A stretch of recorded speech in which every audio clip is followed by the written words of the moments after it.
Hello friends, welcome back to our YouTube channel. Today we are going to discuss another important topic of law of torts, that is strict liability and absolute liability. First, we will discuss what is strict liability. The principle of strict liability evolved in the case of Rylance versus Fletcher. In the year 1868, the principle of strict liability states that any person who keeps hazardous substances on his premises will be held responsible if such substance escapes the premises and causes any damage to any other person. यानी यह principal strict liability का यह कहता है कि अगर कोई भी व्यक्ति अपने लैंड पर किसी प्रकार का हजार्डस सब्सटेंस या फिर अपने प्रीमाइसेस पर अपने परिसर में किसी भी प्रकार का हजार्डस सब्सटेंस रखता है और वह सब्सटेंस एस्केप करके किसी दूसरे को कोई भी प्रकार का डैमेज या फिर नुकसान कॉज कर देता है, तो उसके लिए वो व्यक्ति पूर्णतः लायबल होगा, पूर्णतः उसकी जवाबदेही होगी। ये स्ट्रिक्ट लायबिलिटी का प्रिंसिपल रायलेंस वर्सेस फ्लेचर के केस से इवॉल्व हुआ था, जो कि 1868 में डिसाइड किया गया था। एफ नाम का व्यक्ति, जिसे हम फ्लेचर कहेंगे, यहाँ फ्लेचर ने अपने लैंड पर एक मिल बनवाई। उसके मिल को पावर देने के लिए उसने उसी लैंड पर एक रिजर्वायर बनवाया और किसी एक्सीडेंट के चलते उसके रिजर्वायर का पानी निकलकर सामने वाले व्यक्ति के मिल में यानी कोल मिल में चला गया, जिसके चलते सामने वाले व्यक्ति को काफी नुकसान झेलना पड़ा और उसने मिल ओनर के ऊपर एक वाद लाया और कहा कि मुझे कंपेंसेशन दिया जाए। इसमें कोर्ट ने यह कहा कि the defendant build the reservoir at his risk and in course of it, if any accident happens, then the defendant will be liable for the accident and escape of the material. यानी कि defendant ने reservoir अपने खुद के risk पर बनाया था और अगर उसके रिजर्वायर बनवाने से किसी तरीके का एक्सीडेंट होता है तो डिफेंडेंट स्वयं उसके लिए लायबल होगा, चाहे एस्केप हो जाए या किसी तरीके का एक्सीडेंट उसके मिल में कॉज हो जाए। अब हम यहाँ पर एक डायग्रामेटिकल रिप्रेजेंटेशन के जरिए हमने रायलेंस वर्सेस फ्लेचर केस को समझाने की कोशिश की है, जिसे आप देख सकते हैं स्क्रीन पर। अब going by the principle laid down in the case, it can be said that if a person brings on his land and keeps some dangerous thing and such a thing is likely to cause some damage, if it escapes then such person will be answerable for the damage caused. यानी इस principal के तहत यह बताया गया कि अगर कोई पर्सन अपने लैंड पर किसी प्रकार की डेंजरस थिंग लेकर आता है और अगर वह थिंग उसके लैंड से एस्केप करके किसी दूसरे व्यक्ति के लैंड पर जाकर उसे किसी प्रकार का डैमेज कॉज कर देती है, तो वह व्यक्ति पूर्ण रूप से आंसरेबल होगा उस दूसरे व्यक्ति के प्रति और उसको हुए डैमेज के लिए उसे भरपाई देनी होगी। The person from whose property such substance escaped will be held accountable, जैसा कि हमने अभी कहा। The liability is imposed on him not because there is any negligence on his part but the substance kept on his premises is hazardous and dangerous. यानी व्यक्ति का दायित्व इसलिए नहीं उत्पन्न होता क्योंकि वह अपने पार्ट में नेग्लिजेंट था, यानी उसने एक लापरवाही बरती थी, परंतु इसलिए होता है क्योंकि उसने अपने प्रीमाइसेस पर हैजार्डस और डेंजरस सब्सटेंस रखा हुआ था। So based on this judicial pronouncement the concept of strict liability came into being. There are some essential conditions which should be fulfilled to categorize a liability under the head of strict liability. ठीक, अब कुछ essential elements की हम बात करेंगे जो आवश्यक होते हैं स्ट्रिक्ट लायबिलिटी के तहत किसी व्यक्ति को लायबल ठहराने के लिए।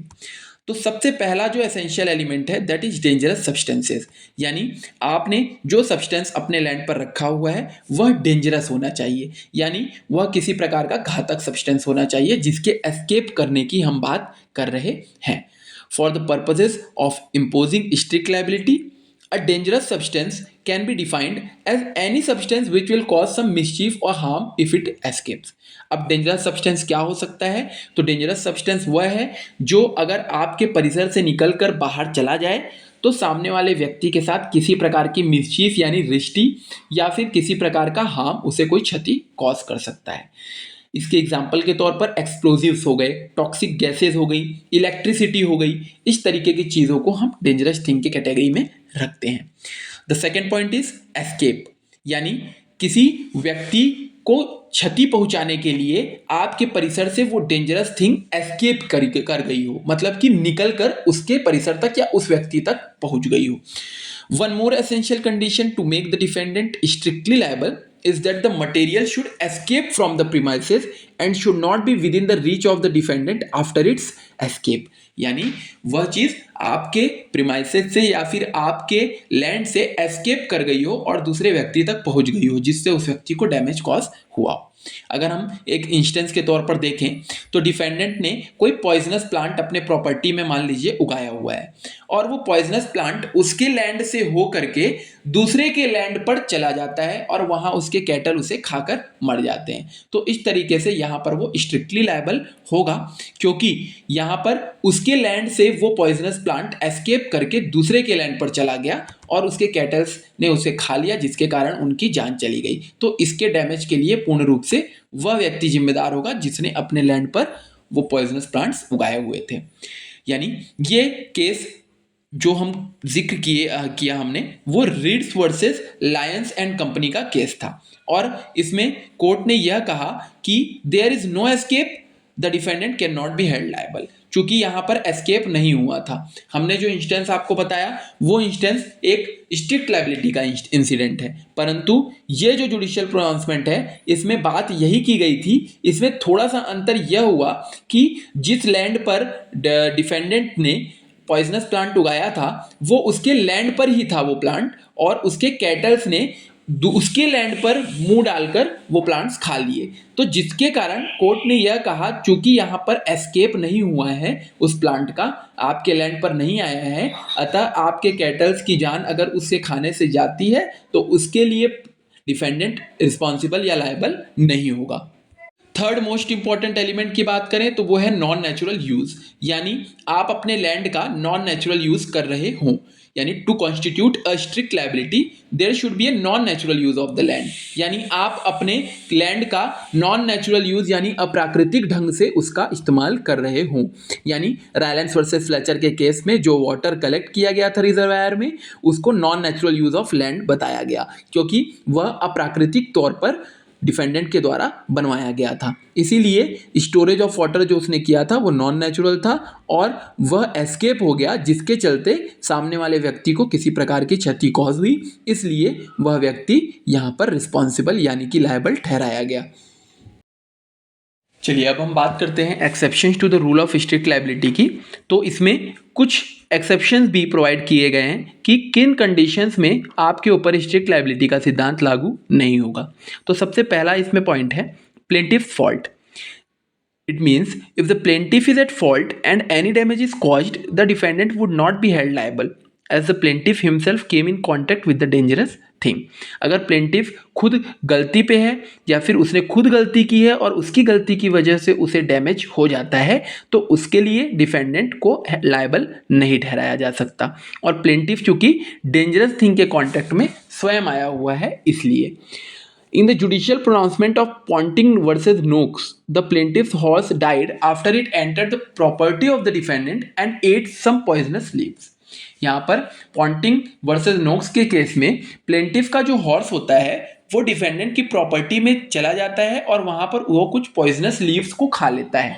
फिर कोर्ट ने यहाँ पर ये बोला कि चूंकि ये एक रॉन्गफुल इंट्रूजन है, यानी कि गलत तरीके से वो हॉर्स उसके लैंड पर घुसा और उसने खाकर प्लांट उसकी डेथ हो गई, तो इसलिए यहाँ पर डिफेंडेंट को लायबल नहीं ठहराया जा सकता क्योंकि ये गलती उसकी नहीं है और उसके लैंड से ऐसी कोई चीज़ एस्केप नहीं हुई है।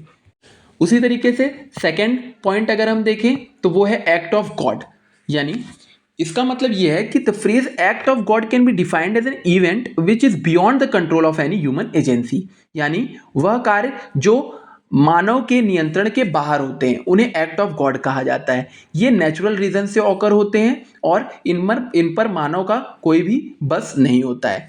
Such acts happen exclusively due to natural reasons and can not be prevented even while exercising caution and foresight, यानी अगर आप सावधानी भी बरतें या आप अगर भविष्य को आकलन करते हुए भी चलें तो भी आप इन चीज़ों को नहीं रोक सकते, इसीलिए इन्हें एक्ट ऑफ गॉड कहा जाता है। Be prevented even while exercising caution and foresight, the defendant would not be liable for the loss if the dangerous substance escaped because of some unforeseen and natural event which could not have been controlled in any manner। यानी defendant किसी भी तरीके से liable नहीं ठहराया जा सकता अगर कोई भी डेंजरस सब्सटेंस नेचुरल इवेंट के कारण या फिर एक्ट ऑफ गॉड के कारण उसके प्रॉपर्टी से एस्केप हो जाते हैं। उसी तरीके से थर्ड पॉइंट है act of the third party. This rule also does not apply when the damage is caused due to the act of a third party. The third party means that the person is neither the servant of the defendant nor the defendant has any contract with them or control over their work. यानी अगर कोई third party के कार्य के कारण किसी व्यक्ति को डैमेज कॉज हो जाता है तो यहाँ पर डिफेंडेंट उसके लिए लायबल नहीं ठहराया जा सकता अगर वो व्यक्ति ना तो डिफेंडेंट का सर्वेंट है और ना ही उसके साथ डिफेंडेंट ने किसी प्रकार का भी कॉन्ट्रैक्ट किया हुआ है या फिर किसी भी प्रकार का कार्य में वो शामिल है. But where the acts of the third party can be foreseen, लेकिन अगर थर्ड पार्टी के एक्ट को आप फोर्सिन कर सकते थे या फिर उसका आकलन या फिर अंदाज़ा या फिर फ्यूचर में ऐसा होगा आप ये सोच सकते थे तो डिफेंडेंट को उसके लिए ड्यू केयर यानी कि सावधानी बरत कर रखनी चाहिए, अदरवाइज उसको रिस्पॉन्सिबल ठहराया जा सकता है. अगर इंस्टेंस के लिए हम देखें तो बॉक्स वर्सेस जूब का केस है एक, जहां पर reservoir of the defendant overflowed because the third party emptied his drain through the defendant's reservoir. तो यहां पर कोर्ट ने डिफेंडेंट को लायबल ठहराया था. मतलब यहाँ ये कहना चाह रहा है इस केस में कि अगर रिजर्वायर डिफेंडेंट का ओवरफ्लो हो गया और वो क्यों हुआ, क्योंकि थर्ड पार्टी ने अपने ड्रेन को एम्प्टी कर दिया था डिफेंडेंट के रिजर्वायर के जरिए, तो ऐसे कंडीशन में यहाँ पर डिफेंडेंट लायबल ठहराया गया. उसी तरीके से अब हम फोर्थ पॉइंट की तरफ अगर चलते हैं तो यहां पर कहना चाह रहा है कि कंसेंट ऑफ द प्लेंटिफ अगर है तो भी यहां पर स्ट्रिक्ट लायबिलिटी का सिद्धांत लागू नहीं होगा.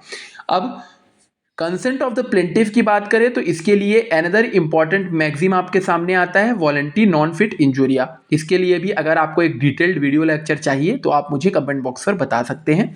तो फिलहाल हम टॉपिक पर वापस आते हैं. तो फोर्थ पॉइंट आपका कहता है कंसेंट ऑफ द प्लेंटिफ, यानी अगर प्लेंटिफ की सहमति से वो कार्य हुआ है तो भी उसके लिए स्ट्रिक्ट लायबिलिटी का सिद्धांत लागू नहीं होगा. This exception follows the principle of voluntary non fit injuria. For instance if A and B are neighbours, अगर ए और बी नेबर्स हैं और वो सेम वाटर सोर्स को शेयर करते हैं जो कि ए के लैंड पर है, and if the water escapes and causes damage to B, और अगर वाटर एस्केप कर जाता है यानी ए के लैंड से निकलकर बी को किसी प्रकार का डैमेज पहुंचा देता है तो बी उसके लिए डैमेज क्लेम नहीं कर सकता because A would not B liable for the damages, क्योंकि वो उसके लिए लायबल नहीं होगा क्योंकि ये दोनों कंसेंट के जरिए आपस में इसका इस्तेमाल कर रहे हैं. तो ये आपका पूरा टॉपिक स्ट्रिक्ट लायबिलिटी का यहाँ पर एंड होता है. अब हम बात करते हैं एब्सोल्यूट लायबिलिटी की. एब्सोल्यूट लायबिलिटी का सिद्धांत स्ट्रिक्ट लायबिलिटी के सिद्धांत के बाद आया जो कि स्पेशल सर्कमस्टेंसेस को देखते हुए इस सिद्धांत को प्रपाउंड यानी इस प्रिंसिपल को प्रपाउंड किया गया. सो let us deal with the topic absolute liability in detail. The rule of absolute liability in simple words can be defined as the rule of strict liability minus the exceptions. यानी strict liability में तीन प्रकार के exceptions थे. जब उन तीन प्रकार के एक्सेप्शंस को हटा दिया गया तो वही स्ट्रिक्ट लायबिलिटी का सिद्धांत एब्सोल्यूट लायबिलिटी के सिद्धांत के रूप में हमारे सामने आया. इंडिया में एब्सोल्यूट लायबिलिटी का जो सिद्धांत है यानी एब्सोल्यूट लायबिलिटी का principle MC Mehta versus Union of India के केस से सामने आया. ये एक बहुत ही लैंडमार्क जजमेंट के तौर पर एब्सोल्यूट लायबिलिटी का डॉक्ट्रिन क्रिएट करने वाले केस के रूप में सामने आया. The facts of this case are that some oleum gas leaked in a particular area in Delhi from industry. Due to the leakage, many people were affected. यानी दिल्ली के एक पॉश एरिया में लीकेज ओलियम गैस की हुई जिसके कारण बहुत सारे पीपल अफेक्ट हो गए.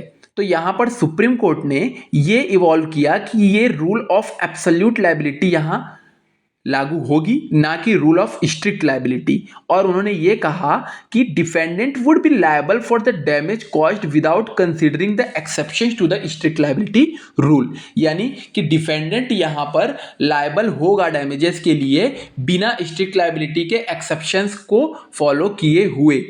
According to the rule of absolute liability, if any person is engaged in an inherently dangerous or hazardous activity and if any harm is caused to any person due to any accident which occurred during carrying out such inherently dangerous and hazardous activity, then the person who is carrying out such activity will be held absolutely liable. यहाँ पर supreme court ने इस case को decide करते हुए यह कहा कि एब्सोल्यूट लायबिलिटी के सिद्धांत के तहत अगर कोई भी पर्सन किसी प्रकार की डेंजरस या हैजार्डस एक्टिविटी में इन्वॉल्व है और उस चीज से उसके एस्केप से किसी व्यक्ति को कोई भी डैमेज या हार्म कॉज होता है तो उसके लिए पूरी तरीके से उस व्यक्ति की एब्सोल्यूट जिम्मेदारी यानी वो व्यक्ति एब्सोल्यूटली लायबल ठहराया जाएगा और उसके ऊपर किसी भी प्रकार के एक्सेप्शंस वर्क नहीं करेंगे. The exceptions to the strict liability rule also would not be considered. So, the rule laid down in the case of MC Mehta versus Union of India was also followed by the Supreme Court while deciding the case of Bhopal gas tragedy. यानी Bhopal gas tragedy का जो कांड हुआ था उसमें भी supreme court ने MC Mehta versus Union of India के केस को ही रिफर करते हुए डिसीजन दिया और ये कहा कि to ensure that victims of such accidents get quick relief through insurance, the Indian legislature passed the Public Liability Insurance Act in the year 1991. और सुप्रीम कोर्ट ने यह कहा कि यहाँ पर यूनियन कार्बाइड कंपनी जिसके कारण भोपाल गैस ट्रेजेडी हुई थी उसको एब्सोल्युटली लायबल डिक्लेयर किया गया और साथ ही में यूनियन लेजिस्लेचर ने यानी इंडिया की जो लेजिस्लेचर है संसद है उसने पब्लिक लायबिलिटी इंश्योरेंस एक्ट 1991 पास किया. अब हम पब्लिक लायबिलिटी इंश्योरेंस एक्ट 1991 को डिटेल में समझने की कोशिश करेंगे. This act was introduced with the aim of providing immediate relief to people who are victims of accidents in which handling of hazardous substances is involved. ये act basically Bhopal gas tragedy के incident के बाद ज़्यादा demand में आया. इसकी demand बढ़ी कि पार्लियामेंट में इसको पास किया जाए और पार्लियामेंट ने इसको संज्ञान में लेते हुए इस एक्ट को पास भी किया. और इस एक्ट को इंट्रोड्यूस इसलिए किया गया था ताकि किसी प्रकार के हजार्डस सब्सटेंस के हैंडलिंग से किसी एक्सीडेंट के होने पर विक्टिम्स को इमीडिएट रिलीफ प्रोवाइड कराई जा सके, इसलिए इस एक्ट को पास करवाया गया. The main focus of the act is to create a public liability insurance fund which can be used to compensate the victims. और इस एक्ट का जो मेन फोकस था वो यह था कि एक पब्लिक लायबिलिटी इंश्योरेंस फंड को क्रिएट किया जाए जिसके जरिए इस तरीके के विक्टिम्स जो हैं उन्हें कंपेंसेट किया जा सके. The act states that any person who is carrying out inherently dangerous or hazardous activities should have insurances and policies in place where he will be insured against liability to provide compensation to the victims in case any accident takes place and some injury occurs. यानी इस act में यह कहा गया कि कोई भी person जो इस तरीके के डेंजरस या हजार्डस एक्टिविटीज़ में इन्वॉल्व है या ऐसा बिजनेस कर रहा है उसको इंश्योरेंस और पॉलिसीज रखनी होंगी ताकि कभी भविष्य में इस तरीके के कोई एक्सीडेंट से किसी पर्सन को किसी विक्टिम को कोई प्रकार की इंजरी या डैमेज कॉज हो तो उसके लिए उसे कंपनसेशन प्रोवाइड कराया जा सके. And this liability is based on the principle of no fault liability और in other words the rule of strict liability and absolute liability. और ये जो इंसिडेंट हुआ इसके बाद इस लायबिलिटी को नो फॉल्ट लायबिलिटी के रूप में जाना गया. और अदर वर्ड्स में अगर हम बात करें तो नो फॉल्ट लायबिलिटी को ही हम दो कैटेगरी में बांट कर यहाँ पढ़ रहे हैं, एक स्ट्रिक्ट लायबिलिटी और एक एब्सोल्यूट लायबिलिटी. इनहेरेंटली डेंजरस और hazards substance covers under its scope any mixture, preparation or substance which because of its properties can cause serious harm to human beings, animals, plants, properties or the environment. इसका मतलब यह है कि inherently dangerous और hazards substance में क्या क्या चीज़ें कवर होती हैं हम उसके बारे में अब समझेंगे. तो ये कहना चाह रहे हैं कि ऐसी कोई भी चीज़, ऐसी कोई भी प्रॉपर्टी जिससे किसी ह्यूमन बीइंग को, एनिमल्स को, प्लांट्स को या किसी की प्रॉपर्टी को या इन्वायरमेंट को किसी प्रकार का हार्म पहुंच सकता है उसे हम डेंजरस या हजार्डस सब्सटेंस की कैटेगरी में रखेंगे. अगर ऐसा कोई भी सब्सटेंस इनहेरेंटली डेंजरस या हजार्डस है तो इसकी हैंडलिंग के लिए आपको सावधानी बरतनी होगी और एब्सोल्यूट लायबिलिटी डिफेंडेंट की अराइज होगी. और इसके साथ ही एब्सोल्यूट लायबिलिटी का सिद्धांत जब MC Mehta versus Union of case India के केस में डिसाइड किया गया तो उसमें स्ट्रिक्ट लायबिलिटी के सिद्धांत को सुपरसीड करते हुए अब भारत में एब्सोल्यूट लायबिलिटी का सिद्धांत लागू होने लगा है और ऐसे किसी भी केसेस में एब्सोल्यूट लायबिलिटी निर्धारित की जाती है.